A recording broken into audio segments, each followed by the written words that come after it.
Hoy en Memorias de Pez vamos a hablar de una orden legendaria, una orden formada por unos caballeros que luchaban en nombre de la cristiandad y de los que han corrido ríos de tinta.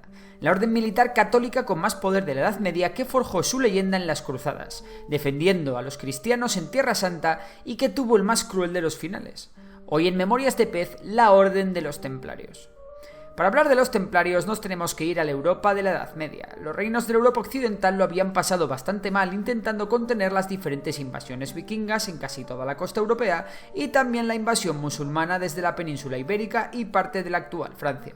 Sin embargo, con el tiempo, los reinos cristianos vencieron a todos estos y comenzaron a aumentar su poder. Las ciudades recobraron la importancia que habían tenido en los tiempos del Imperio Romano, nuevas técnicas impulsaron la explotación agraria y el comercio volvió a ser la principal vía de crecimiento económico para los diversos reinos cristianos. En aquella Europa medieval había una fuerza superior que era el eje central de la sociedad y que daba forma y sentido a los diferentes reinos que poblaban Europa. Hablamos, como no, de la religión, es decir, del cristianismo. Animados por la buena marcha y el aumento de poder de los reinos cristianos, la Iglesia lanzó una campaña cuyo objetivo era recuperar Jerusalén y todos los territorios de lo que entonces se conocía como Tierra Santa. El Papa Urbano II fue el primero que lanzó la promesa. Al grito de Deus lo vult, Dios lo quiere, todo aquel que participase en esa campaña estaría libre de pecado e iría al cielo. Así comenzaron las cruzadas. Durante la primera cruzada los cristianos consiguieron conquistar Jerusalén y crear el llamado Reino de Jerusalén.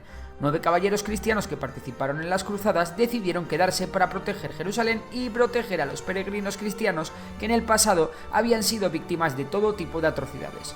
El rey de Jerusalén concedió a estos caballeros un palacio en el que poder descansar. Esta especie de cuartel general se situaba en la mezquita de Al-Aqsa, ubicada en el interior de lo que en su día había sido el recinto del Templo de Salomón. Por estar dentro del Templo de Salomón, estos caballeros recibieron el nombre de Caballeros Templarios, aunque el nombre oficial de la orden será la Orden de los Pobres Caballeros de Cristo del Templo de Salomón. Al principio la orden apenas contaba con los 9 caballeros fundadores a los que habría que sumar a su séquito, en total no más de 50 personas que no podían hacer mucho más que guardar algunas rutas de peregrinación. 9 años después de la creación de la Orden de Jerusalén, en el 1129, durante el Concilio de Troyes, se redactaron las reglas de la Orden Templaria, en las que se detallaban los rezos, el ropaje, el peinado, las armas y todo aquello que debía rodear a la vida de un caballero templario. Las noticias de esta nueva orden pronto llegaron a toda Europa, una Europa que se volcó con la Orden Templaria, llegando de todos los reinos cristianos cuantiosas donaciones y voluntarios que querían convertirse en caballeros templarios. Así es como la orden engrosó sus filas hasta contar con cientos e incluso finalmente miles de miembros. Los caballeros templarios tenían unos códigos súper disciplinados. No solo tenían que privarse de tener esposas e hijos, sino que tenían que llevar una vida sobria, sin grandes lujos, y en los que el eje central de su existencia fuese el servicio a Dios. Al final casi se les podía considerar una especie de monjes guerreros. El caso es que la orden templaria fue ganando más poder y prestigio a la vez que sus filas aumentaban. Los templarios fueron una pieza clave en la Segunda Cruzada, ya que aportaron un gran músculo militar haciendo de una especie de fuerzas de élite que incluso escoltaban al rey de Francia. También los templarios fueron importantes en la reconquista de la península ibérica. Por todo ello, las donaciones que llegaban a la orden por parte de reyes, señores feudales y demás gente acaudalada crecieron como la espuma. Esto permitió a los templarios crear una serie de fortalezas en Tierra Santa y en Europa, a la par que se hicieron con grandes extensiones de tierras. De hecho, la orden llegó a hacer préstamos hasta la corona francesa, y es que para entonces la orden templaria poseía una de las mayores riquezas de Europa.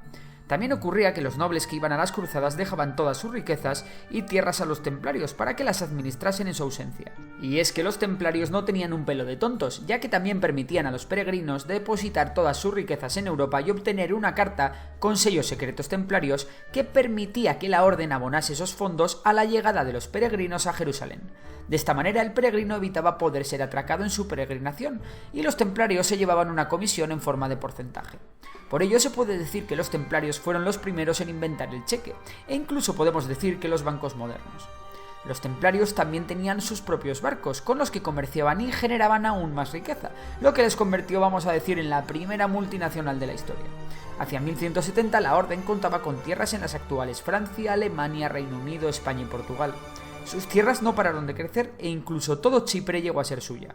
En el 1177 los templarios ganarán una de sus batallas más heroicas. En ella 350 caballeros secundados por 4.000 soldados de infantería acabaron con un ejército de al menos 20.000 sarracenos comandados por Saladino. Saladino, sultán de Egipto, perdió casi todo su ejército tras una temeraria carga de caballería cristiana por la retaguardia del ejército sarraceno. Los problemas comenzaron cuando los cristianos, templarios incluidos, acabaron siendo derrotados por Saladino, el cual derrotó a los templarios en la batalla de los Cuernos de Hattin, y el cual finalmente tomó Jerusalén. Para entonces las diversas órdenes cristianas estaban ya bastante enfrentadas entre sí, rompiendo la cohesión cristiana que había mantenido Jerusalén bajo control. Con la pérdida de Jerusalén, los templarios trasladaron su cuartel general al castillo de Acre. En 1291 se produjo la caída de Acre, con los últimos templarios luchando junto a su maestre, Guillermo de Bugeaud. La orden mudó su cuartel general a Chipre, isla de su propiedad, tras comprarla a Ricardo Corazón de León. Sin embargo, la isla se la tuvieron que devolver al monarca inglés, ya que sus habitantes no aceptaron el dominio templario. La isla de Arwat, perdida en septiembre de 1302, fue la última posesión de los templarios en Tierra Santa. La orden continuó con su labor económica en toda Europa. Los templarios seguían sin tener que rendir cuentas a los reinos, y ni tan siquiera tenían que acatar las leyes de los sitios en los que estaban. También los ejércitos templarios tenían la potestad de atravesar los territorios que creyesen convenientes. Todo esto causó un creciente descontento en los reyes cristianos, que veían cómo el tema de los templarios se les estaba yendo de las manos, hasta el punto de que muchos les miraban con recelo. A la cabeza de estos reyes estaba el rey de Francia, Felipe IV, el cual debía mucho dinero a los templarios e iba a hacer lo que fuese necesario para no tener que pagar su deuda. El caso es que el Papa Clemente V llamó al gran maestre de los templarios, Jacques de Molay, para convencerle de fusionar la orden de los templarios con la de los hospitalarios. La reunión sería en Poitiers y fue un auténtico fracaso. Aprovechando que se encontraba en Francia, el rey Felipe IV convenció al Papa para que iniciara unos procesos judiciales contra los templarios por una serie de sacrilegios y herejías que se basaban en rumores y de las que había dado fe un espía francés llamado Esquieu de Floirán. Sin embargo, este testimonio fue suficiente para que Felipe IV diera la orden de iniciar una operación en toda Francia contra la orden templaria, cuyo único objetivo era apresar a todos los caballeros y confiscar todos sus bienes. El Papa en un principio se opuso a la persecución de los templarios, ya que el proceso judicial había sido cuanto menos dudoso. Sin embargo, 72 caballeros, cuidadosamente elegidos por el rey de Francia, confesaron los pecados de la orden templaria. Tras esta confesión, el Papa Clemente ordenó una persecución de los caballeros templarios en toda la cristiandad. La mayor parte de los templarios confesaron diferentes crímenes tras insufribles torturas o simplemente ante la amenaza de estas torturas. De hecho, el mismísimo Gran Maestre confesó todos sus supuestos crímenes. Sin embargo, el Papa quiso reconciliar al Gran Maestre templario con la Iglesia en un acto público frente a la Catedral de Notre Dame en París. Un acto público de película, en el que Gran Maestre Jacques de Molay sacó fuerzas de flaqueza y sacrificó su propia vida proclamando la inocencia de los templarios y denunciando las torturas a las que había sido sometido para confesar. Finalmente, Jacques de Molay fue quemado atado a una estaca frente a Notre Dame el 18 de marzo de 1314. Muchos otros templarios fueron quemados en la hoguera o murieron durante su cautiverio. Con la orden disuelta en el resto de países, los templarios fueron juzgados, pero la mayoría de ellos fueron absueltos. Eso sí, salvo en Portugal, en el resto de países sus bienes fueron confiscados y repartidos entre los propios estados y la orden de los hospitalarios. Sin embargo, muchos templarios pudieron escapar a países en los que la fuerza del Papa no era tan importante, como pueda ser Suiza o Escocia.